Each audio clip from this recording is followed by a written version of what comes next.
কোন জায়গা থেকে আসলেন? ও তাহলে আর নেবেন না কিছু ঘোড়ায়? ও কই ধান কই? সামনে। ও সামনে ওটাই উঠবো?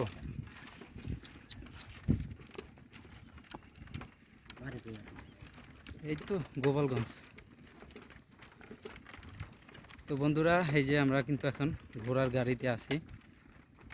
আমার প্রথমে ঘোড়ার গাড়িতে উঠলাম।